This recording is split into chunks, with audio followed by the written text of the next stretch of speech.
What's up, guys? We are back for Book Scavenger, chapter 40. I'm really hoping that this chapter we get some answers. My first question is, how did Hollister know that they were all there at the same time? I don't know. Hollister is so great. He's always in the right place at the same time. Or at the right time, I mean. So I'm just hoping we get some answers because I am, like, giddy. All right, here we go. Chapter 40.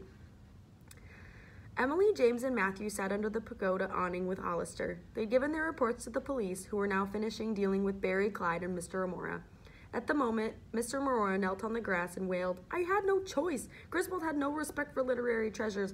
He was a savage. He buried that manuscript in the ground. It's probably not even in an acid-free container." As they waited for an officer to escort them home, Emily finally had a chance to ask Hollister why he was there. Hollister hunched on the bench, his dreadlocks draped forward over his shoulder. "It wasn't until the yelling got going that I woke up." He'd been in the sleeping bag that they'd spotted when they first arrived at Portsmouth Square. Oh my gosh, he's the homeless guy. He seemed more shaken from everything that had happened than Emily, James, and Matthew were. "I'm so sorry I didn't get to you kids before. Things could have gone much worse than they did." "It's okay, Hollister," James patted his back. "We're all fine now." "Do you always sleep here?" Emily asked. "Fairly often. Ever since you brought that book in my shop, actually." "The gold bug?" Emily asked incredulously. "Did you know about the game? You knew it ended here?" "Yes and no," Hollister said. "You see, as I told you before, Gary and I go way back. Decades ago, there was a treasure hunt revolving around a picture book called Masquerade. It became quite the phenomenon, and Gary was inspired. This was about 40 years ago, but even that far back, he planned on starting his game with the gold bug and ending it right here with a nod to Robert Louis Stevenson. Those were the pieces of his plans that I knew. So when I saw your copy of the gold bug, I recognized Gary's handiwork. I figured he decided the time had come to put the game in motion. I didn't know about the manuscript, and it doesn't sound like he knew about that himself until more recently. But it doesn't surprise me. I knew he wanted to give away something big, something that would get people talking. I decided to keep an eye on the place. Honestly, I'd been trying to figure out where he hid the treasure myself so it wouldn't end up in the wrong hands." Hollister nodded toward Mr. Amora, Barry, and Clyde to indicate the type of wrong hands he referred to. "I have to apologize to you kids," Hollister said. "I thought this would be a harmless game. I didn't realize Mr. Amora or anyone else was involved.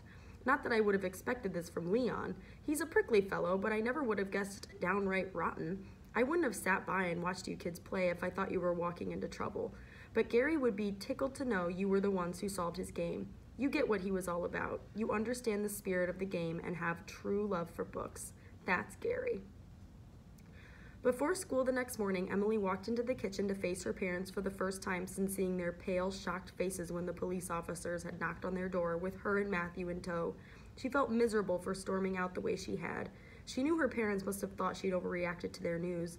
She already knew what they'd say about that. "We have plenty of time left in San Francisco."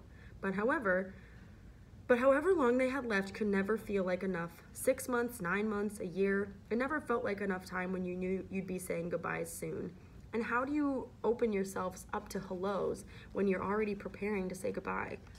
Her mom and dad sat at the kitchen table with family albums open in front of them. They were looking at a spread of pictures from a day spent in Estes Park in Colorado.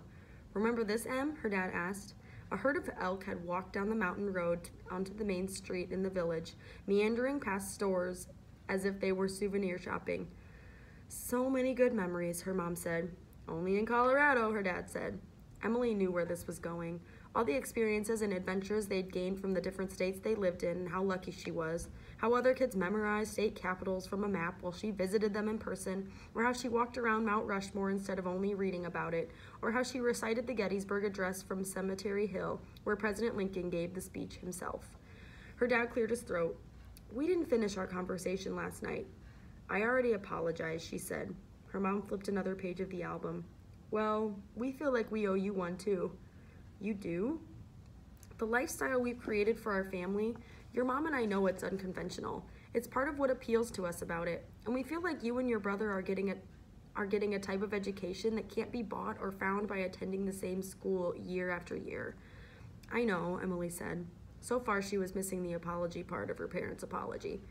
"We realize we've been a bit selfish," her mom said. "And you and Matthew are getting older. You're developing